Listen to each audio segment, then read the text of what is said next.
দেখুন, এই যে সায়েন্টিফিক টেম্পারের কথা বলছেন, আরএসএস এর বিপরীতে হচ্ছে একটাই, সেটা সায়েন্টিফিক টেম্পার। সেই সায়েন্টিফিক টেম্পারটা যাকে বলা হয় একেবারে শেষ হয়ে গেছে, পশ্চিমবঙ্গও শেষ হয়ে গেছে।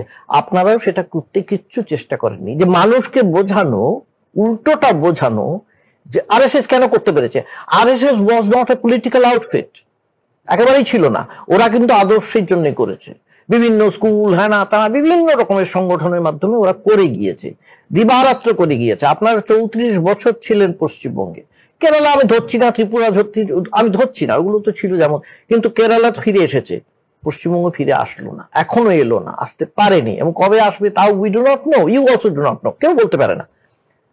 এই যে জিনিসটা তৈরি করতে পারেনি, ওখানে কি হলো, এই যে আপনি যেটা বলছেন ধর্মের কথাই বলি, ওখানে যেহেতু একই সঙ্গে খ্রিস্টানরা আছে, মুসলিমরাও আছেন, হিন্দুরা আছে, সব আছে, ঠিক আছে, পশ্চিমবঙ্গ কেন হলো না? না, 34 বছর যখন বামফ্রন্ট সরকার ছিল, আরএসএস তো এখানে দাঁত ফোটাতে পারেনি একবারের জন্য। কাজ তো করে গেছে নিশ্চয়ই।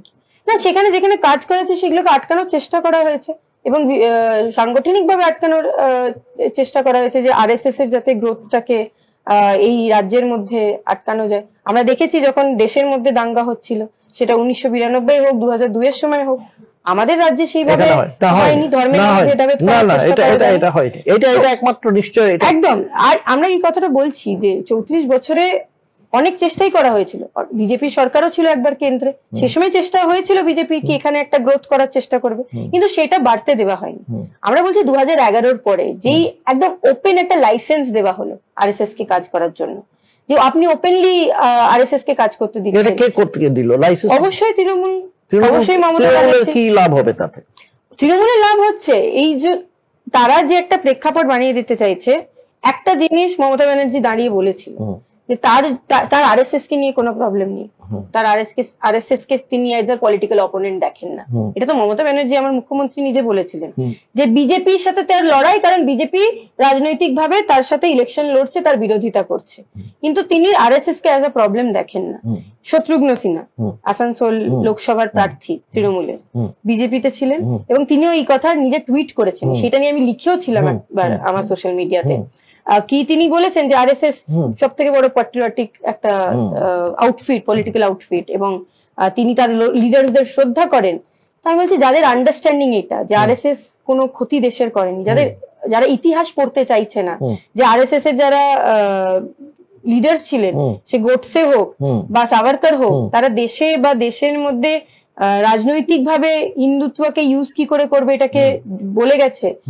তারা যদি কোন রাজনৈতিক একটা জ্ঞান রাখেন না, তখন তো তারা এই খোলা ছুট দিয়ে আজকের দিনে পশ্চিমবঙ্গের এই অবস্থা করেছে, যেখানে মানুষ সেটাকে বিজেপি হয়ে দেখছে, কিন্তু পিছনে তো আরএসএস কে বিভৎসভাবে লাইসেন্স দেওয়া হয়েছে, তারা যাতে জেলায় জেলায় রাজ্যটাতে পুরো একটা নিজেদের একটা পলিটিক্যাল অর্গানাইজেশন তৈরি করতে পারে, কাজ করতে পারে। এখন যদি আমরা দুর্গাপুর এলাকায় দেখি কিভাবে বিশ্ব হিন্দু পরিষদ হিন্দু সেনার নামে কাজ করছে, এবং বিভিন্ন ছাত্রছাত্রীদের যেগুলো স্কুলগুলো চালাচ্ছে, শিশু মন্দিরগুলো চালাচ্ছে, সেই স্টুডেন্টদের মধ্যে ধর্মীয় একটা টিচিং, একটা এডুকেশন ছড়ানোর চেষ্টা করছে, এবং এগুলো সবকিছু কিন্তু চলছে। এটা তো হতে পারে না যে সরকার জানে না। তো এইটাই সাংগঠনিক ভাবে আপনারা তলায় কোনো আটকাবার চেষ্টা করেন? যখন আমাদের সরকার ছিল এটা তো মানুষ বলতে পারছে, এখন সরকার তো নেই আপনাদের, এখন আমাদের কাছে সরকার নেই, কিন্তু আমাদেরকে রেজিস্ট করতে হবে, মানুষকে বোঝাতে হবে। একটা রেজিস্টের উপায়, প্রথম উপায় হচ্ছে মানুষকে সেই ভুল বোঝাবুঝি। আমি বলতে চাইছি নট থিওরি, প্র্যাকটিস কি করে করবে? প্র্যাকটিস এটাই যে সায়েন্টিফিক ভাবে আমাদের যে ধরো প্রোগ্রামস হয়, যে ইভেন্টস হয়, যে পাবলিক মিটিং হয়, সেটা থেকে মানুষকে বারবার বোঝানো যে ধর্মকেও রাজনৈতিক ভাবে কিভাবে ইউজ করা হচ্ছে। ধর্ম মানুষের নিজের জায়গায়, আস্থা নিজের মানুষের জায়গায়, কিন্তু সেটাকে রাজনীতির জন্য যদি এজ এ টুল ইউজ করা হয়, যে কথা আরএসএস অনেক আগে থেকে বলে গেছে, হেগড়েবার, সাভারকর, তারা বলেছে, সেটাকে মানুষের সাথে রিলেট করানো আজকের সময় দাঁড়িয়ে থেকে, যে তার জন্য যখন বিভিন্ন রিলিজিয়াস জিনিস করানো হচ্ছে, এর আগে তো কখনো কোনো রাজনৈতিক দলের দরকার হয়, তো এখন কেন হঠাৎ করে দরকার হচ্ছে? কিন্তু মানুষের রুটির যখন প্রশ্ন আসছে, তখন সরকারের কি কাজ? একটা কথা যেটা আমি একদম এগ্রি করব, যে গত 10 বছরে যেটা হয়েছে আমার রাজ্যে বা পুরো দেশের মধ্যে, বিবেক বা চেতনার জায়গা যেটা বামপন্থী দল তৈরি করেছিল, আমার মনে হয় সেটা একবারে কিন্তু তার জায়গা নষ্ট করে দেওয়া হয়েছে। কেন? কি করে হলো? মানুষের মধ্যে এত তাড়াতাড়ি কি করে হলো? এত তাড়াতাড়ি নয়, সেটা একটা প্র্যাকটিসের ব্যাপার, 10 বছরের মধ্যে কি প্রত্যেক করে হয়ে দিনের একটা চর্চার ব্যাপারও, বিবেক বা চেতনা বা পাবলিক ডিসকাশন একটা চর্চার স্পেস। 2011 পর তো আমরা দেখেছি যেভাবে সন্ত্রাস হয়েছে, সেটা তো ট্যাকেল করতে টাইম লেগেছে। আমাদের প্রচুর কর্মীরা সেইভাবে বেরিয়ে এসে ওই সময় সংগঠন ফিরে করতে পারেনি, ঘর ছাড়া হয়েছে। এখনো বর্ধমানে কিছুদিন আগে গেছিলাম, সেখানে এখনো প্রচুর কর্মী আছে আমাদের পার্টির যারা এখনো ঘর থেকে ঘর ছাড়া, বেরোতে পারছে না, অন্য জায়গায় থাকছেন জাস্ট নিজেদের সেফটির জন্য।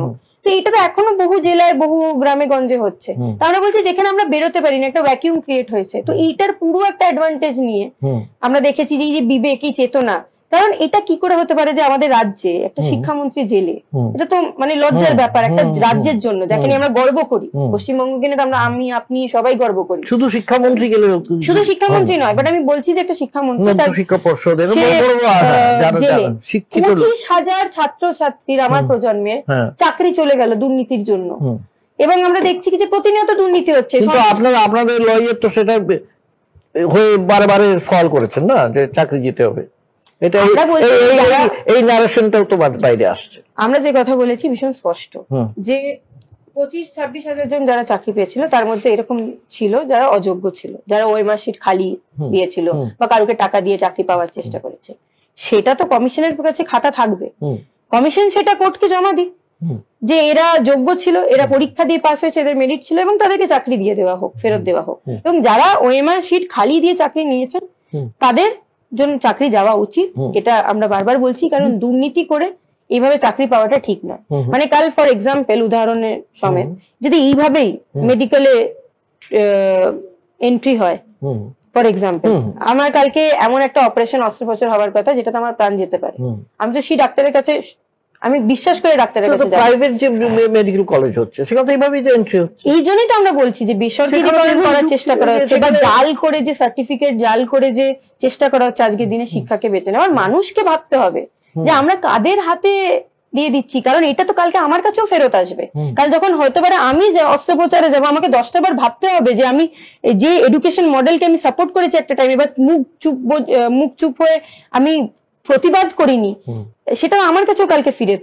এটা কি আপনাদের এই যে নতুন ভাবে কিছু ভাবনা চিন্তা হচ্ছে, যে আপনাদের দীর্ঘদিন আমরা দেখেছি আপনারা কিন্তু একটা বৃত্তের মধ্যে থাকতেন, একদম এইটাই ছিল আপনাদের, যার থেকে বেরিয়ে আসার জন্য, যে যাকে ওই যে ইনক্লুসিভ, বারবার বলছি, ওই জন্য ইনক্লুসিভ একটা কোনো পলিটিক্স যাকে বলা হয়েছে, রিজিডিটি থেকে বেরিয়ে আসা, সেইটা কি আপনারা লক্ষ্য করছেন আপনাদের পার্টিতে হচ্ছে? আমরা যে কথা বলছি যে ভাবে একটা সোসাইটিতে চেঞ্জ আসছে, টেকনোলজিক্যাল ডেভেলপমেন্ট হচ্ছে, সেগুলোকে আমাদেরকে গ্রহণ করতে হবে, কিন্তু সেটার মাধ্যম দিয়ে সরকারি যে ফেসিলিটি সেটাকে বেটার করতে হবে।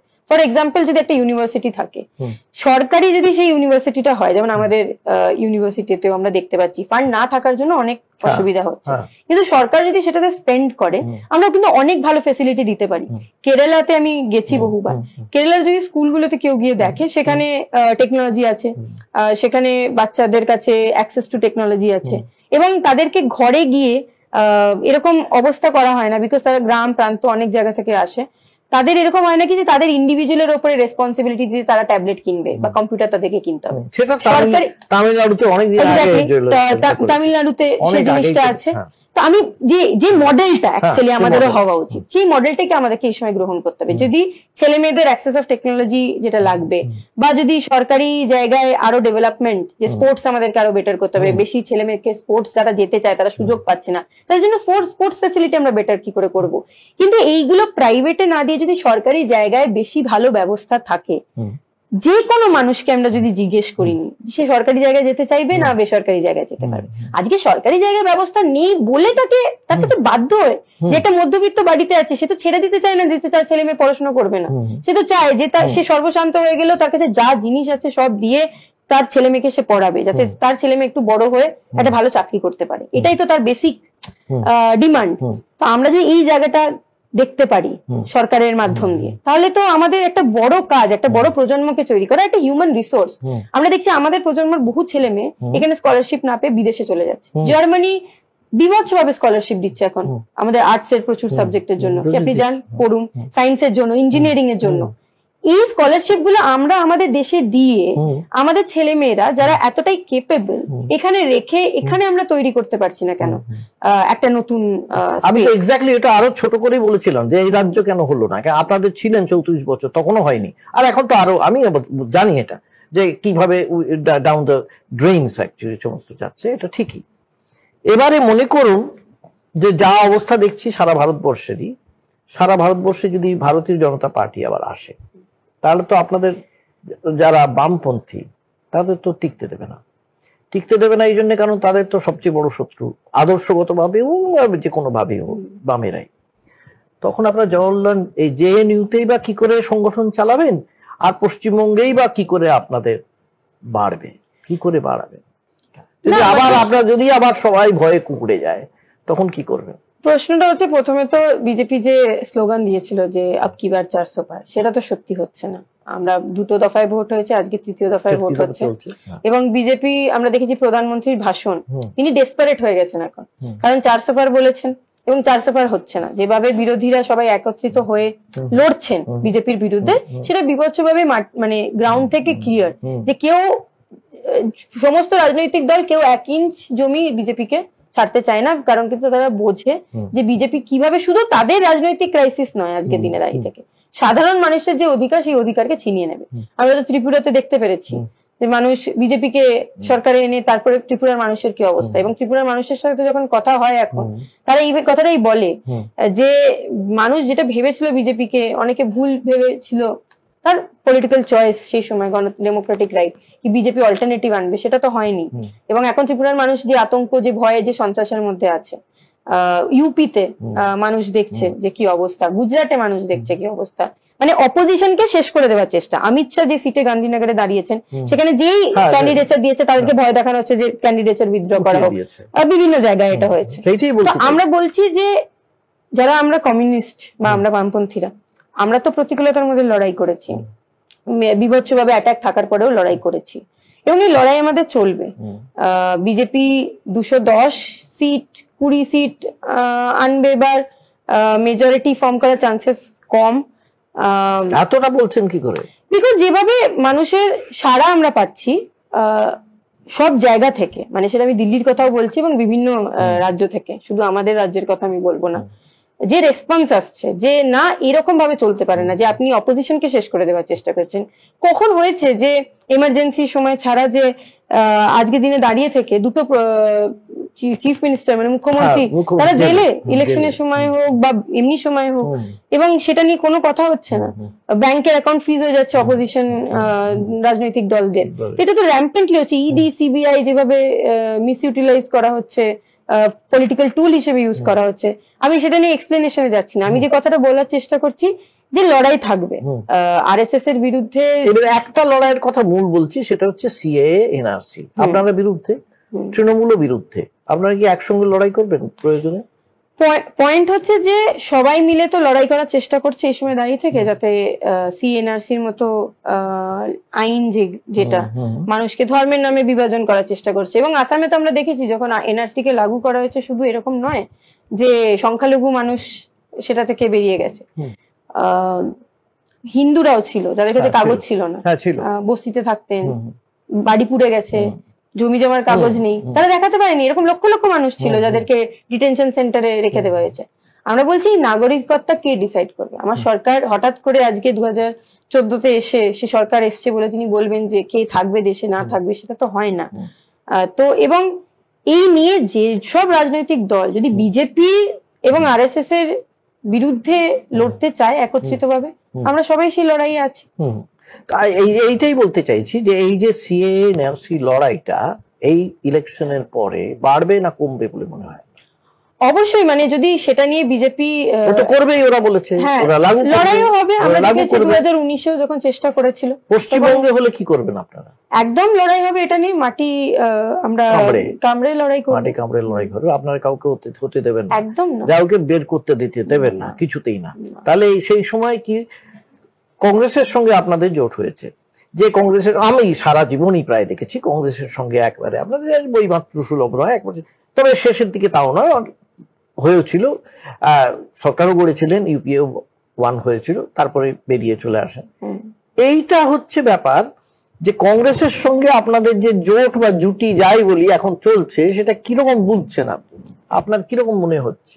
ভালো, মানে জেএনইউতেই বা কেমন দেখছেন, বা এখানেই বা কেমন দেখছেন পশ্চিমবঙ্গে? হ্যাঁ, মানে আমরা এই সময় দেখুন, আমি আবার বললাম যে আমাদের আইডিওলজিক্যাল জায়গাটা আলাদা, কিন্তু ইলেকশনকে সামনে রেখে এবং ইলেকটোরাল এই যে পলিটিক্সটাকে সামনে রেখে একটা তো রাজনৈতিক আমাদের যে ইলেকটোরাল জোট সেটা তো হয়েছে, অ্যালায়েন্স যেটাকে বলে, কিন্তু সাথে সাথে এটা তো আর পলিটিক্যাল অর্গানাইজেশনের অ্যালায়েন্স নয় যে কংগ্রেস আর সিপিএম একসাথে চলে এলো, রাজনৈতিক যে তাদের বিচারধারা সব একসাথে হলো না। আমরা আলাদা রাজনৈতিক দল, আমাদের পলিটিক্স করার আদর্শগত ভেবে দেখুন, প্রথমত ফরেন পলিসি কংগ্রেসের সঙ্গে একদম এক ছিল, বরাবরই ছিল।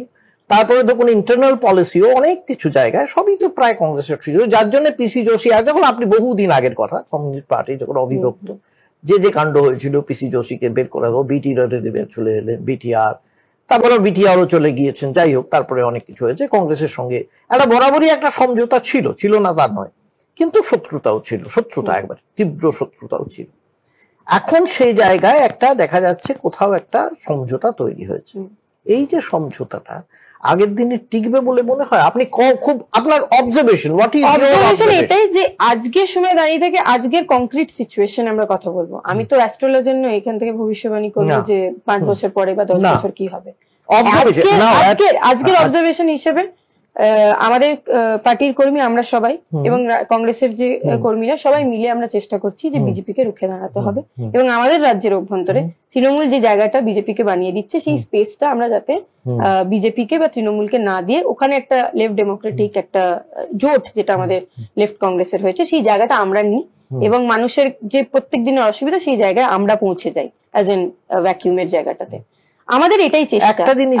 একটা জিনিস আছে জাস্ট প্রশ্ন করে নি, কমন মিনিমাম প্রোগ্রাম হয় সরকার গড়লে, যদি বাইরে থেকে আপনারা যেমন বর্তমানে বাইরে থেকে সমর্থন করছেন, যদিও ভেতর থেকে করেননি, সেটা একটা আমি মনে করি সেটা একটা কোথাও একটা ড্রব্যাক, আপনাদের পার্টির ড্রব্যাক আমি মনে করি, আপনারা নাও মনে করতে পারেন, কিন্তু আমি মনে করি এবং অনেকেই মনে করে, সোমনাথ চট্টোপাধ্যায় মনে করেছিলেন, তার জন্য তিনি বেরোননি, যা হচ্ছে তারপরে আপনি জানেন।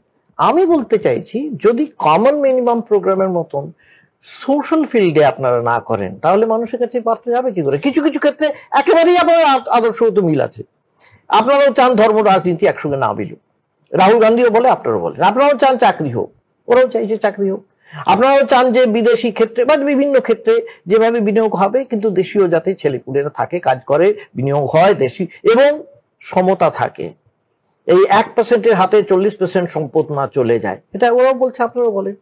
তো সেইটা কেন কোনো ধরনের কোন সম্মেলন, কোন সেমিনার হোক, বিতর্ক হোক, একসঙ্গে আমি বলছি এটা তো হয় না। এটা আমরা যদি দেখি ট্রেড ইউনিয়ন গুলো যখন লড়াই করছে এখানে, সে তো বিএমএসও আপনার সঙ্গে আছে না, অনেক জায়গায় তারা আমরা দেখেছি বিভিন্ন ডিবিসিতে শিল্পাঞ্চলে অসুবিধা হয়েছে, তখন তো আমরা দেখেছি যে ট্রেড ইউনিয়নরাও সাথে এসে লড়াই করেছে। ইস্যু ভিত্তিক লড়াই আমরা দেখেছি যে রাজনৈতিক দলরা আমি লড়াইয়ের কথা বলিনি, আমি সচেতনতার কথা বলেছি, যেটা আরএসএস এর কথা। আমি আবার বলছি যে কংগ্রেস একটা পলিটিক্যাল অর্গানাইজেশন, একটা পলিটিক্যাল পার্টি, সে তার নিজস্ব পলিটিক্যাল পার্টির হিসেবে, রাজনৈতিক দল হিসেবে নিজের plans programmes as an organisation নেবে। কমিউনিস্ট পার্টি অফ ইন্ডিয়া মার্কসে সিপিআইএম তার নিজের রাজনৈতিক জায়গা থেকে একটা পলিটিক্যাল প্রোগ্রাম, যে পলিটিক্যাল ভিশন নিয়ে কাজ করবে।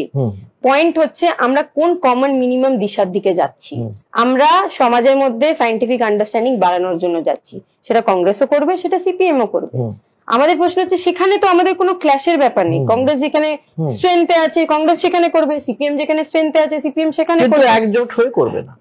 প্রশ্ন হচ্ছে জোট যেখানে দরকার সেখানে জোট হবে, যেখানে জোট দরকার নেই রাজনৈতিক স্ট্রেংথে আমরা করতে পারবো, আমরা করব, রাজনৈতিক স্ট্রেংথে যেখানে প্রয়োজন আছে সেখানে করবেন।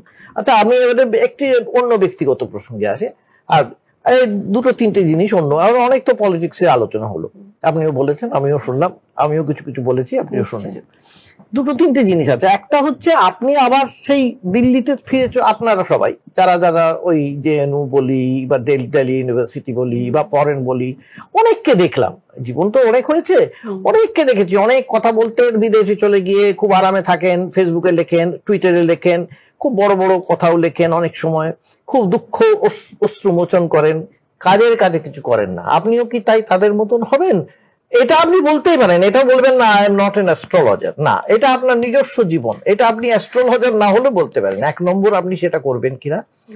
2 নম্বর হচ্ছে যে আপনি যদি আপনারা এখানে ক্ষমতায় আসেন তাহলে আপনার টপ প্রায়োরিটি 3খানা কি হবে, এটা হচ্ছে দ্বিতীয়।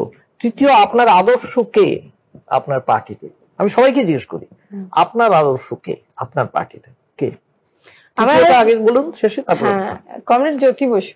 জ্যোতি বসু, অবশ্যই আমি তাকে সামনে থেকে দেখিনি বা আমার পরিচয় হয়নি, কিন্তু আমি যে শুনেছি, তার কথা যে শুনেছি, আমার মনে হয় মানুষকে কানেক্ট করার জন্য যেভাবে উনি কাজ করেছেন, বা কৃষিকে ভিত্তি করে ওই সময় দাঁড়িয়ে থেকে যে পলিটিক্যাল অ্যাকশনের দরকার ছিল অ্যাজ এ লিডার, যে মাসের যে পালস সেটা বোঝা এবং সেটা করা, তৈরি করা, সেই জায়গাটা রাজনৈতিক দল একটা জায়গায় হয় এবং সেটাকে ট্রান্সলেট করা একটা লিডারশিপের একটা জায়গায় হয়, সেটা আমার মনে হয় খুব ভালোভাবে, হ্যাঁ, এবং এটা ইন্সপায়ার করে আমাদের। এবারে পরেরটা যেটা বললাম, পরেরটা আপনি বললেন যে যে প্রশ্ন, আপনি আপনার চলে যাবেন তো না, আমার পরিযায়ী হয়ে পরবাসী হয়ে ফিরে চলে যাবেন। হ্যাঁ, অবশ্যই সেটা একটা সময় যেতে হয়েছে পড়াশোনার জন্য, আবার তো যেতে হবে। কিন্তু আমার ফাইনাল ইয়ার পিএইচডি, তারপরে আপনি চাকরি পাবেন, বাইরে চলে যাবেন, তারপরে এখানে চলে যাবেন, বিদেশ চলে যাবেন।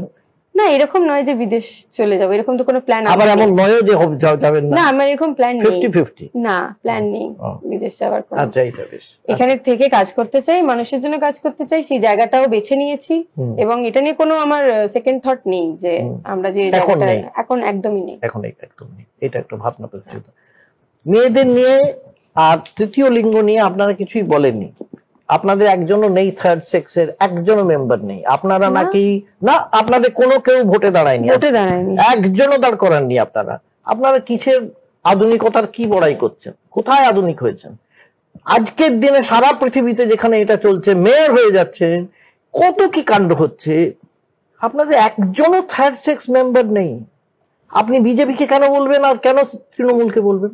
না, মেম্বার নেই এটা নয়, না, আপনার নেই। কলকাতার মধ্যে যে একজন প্রার্থীর নাম করুন, কেরালা বলুন বা এখানে বলুন বা ত্রিপুরা বলুন, একজনও, নট এ সিঙ্গেল। কেরালাতে পঞ্চায়েতের সময় আমি বড় জায়গায় বলছি, পঞ্চায়েতে বলবো না, কাউন্সিলরে বলবো না, আমি বলছি যে এরকম নয় যে ক্যান্ডিডেটস ইলেকটোরাল পলিটিক্সে দেওয়া হয়নি। পশ্চিমবঙ্গ তো আমাদের সংগঠন ডেমোক্রেটিক যে অ্যাসোসিয়েশন LGBTQI এর জন্য, সেটা তৈরিও হয়েছে এবং আমরা পৌঁছে যাওয়ার চেষ্টা করছি সবার কাছে।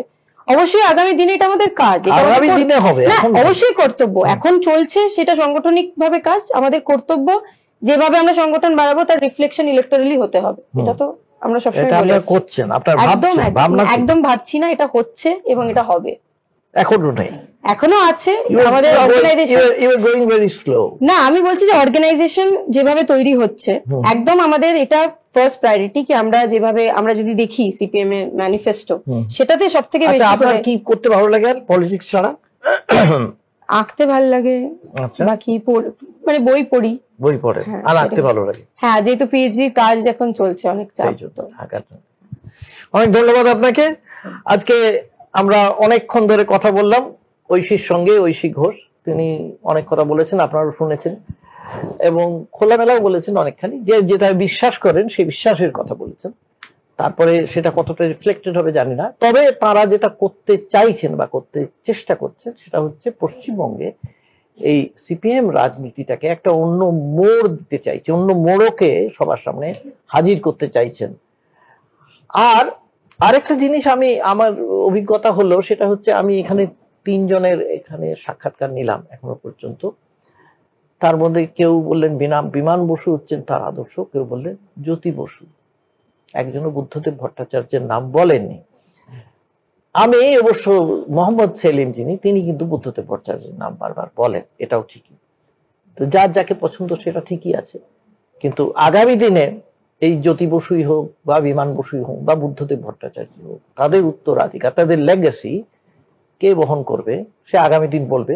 আবার ঐশীর কথা ধার নিয়ে বলতে হয়, I am not also an astrologer, আমি তো বলতে পারি না, আগামী দিন বলবে। আগামী দিনের জন্য তোলা রইল কিছু কিছু জিনিস। আপনাদের সঙ্গে অনেকক্ষণ কাটালাম, আবার আপনাদের সঙ্গে দেখা হবে পরের এপিসোডে। ভালো থাকবেন সবাই, নমস্কার।